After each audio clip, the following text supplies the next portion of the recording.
Really? Yeah. That's history. That's history. Yeah. It's a very impressive history. Yeah, I know. Kann ich mal ein Autogramm haben? Well,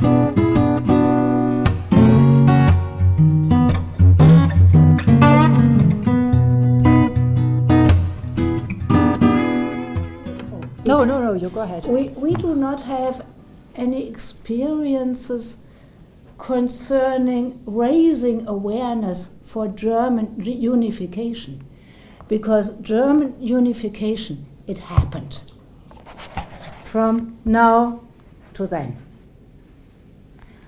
The fall of the wall was on November 9th in 1989, and the unification of Germany took place on October 3rd, 1990. That was less than 1 year. I was a teacher at that time, and I was somehow part of the unification process, because at that time I lived in Western Germany. Nowadays I live in Eastern Germany. And of course, when I came back, students asked me, and I told them where I had been. And so we simply talked about it.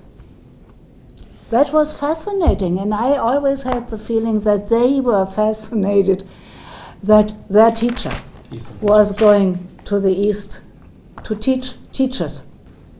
I would suggest controversial thinking and talking. You suppose that young people in South Korea are not always convinced of the necessity of unification. Other students, I suppose, would love that very much.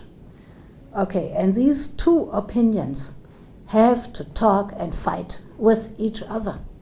I wouldn't know what a video, well, if the video shows a discussion that is controversial, that could be a good beginning, a good impulse.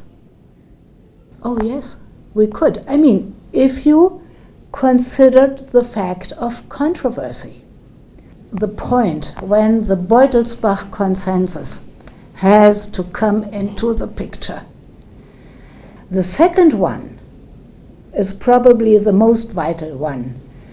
It says controversies have to be respected. If any government would kind of force teachers to just give one opinion in class in a world where there are different opinions on this topic, and it would not, I'm pretty sure about that, although I do not know Korea, but it would not bring about unification. It would bring about, that's our enemy. They are bad. How could anybody then unify with an opposite side that you have said that they are bad persons and that they are a danger to you? In that case, don't talk about unification, I would say. This was the case in the 70s of last century in Germany too. Parents were afraid. The teachers, especially like me, I had studied sociology and politics at the University of Frankfurt on Main with professors like Adorno, Horkheimer, Habermas. So there were parents afterwards who were afraid that I was a very left-thinking personality. As a student, I took part in so many demonstrations. So of course, parents were kind of startled. I even gave my telephone number to these parents, and I said, if you ever have the feeling from what your child tells at home that I am not carrying out the Beutelsbach consensus, please call me. Now in Germany, we don't have that problem today.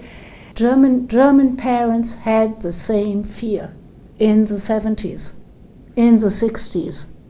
And that actually was the reason why then the Beutelsbach consensus was discussed on and that it was written down. This question of left and right and your stand towards North Korea, that is a truly political question. It is not a question of education.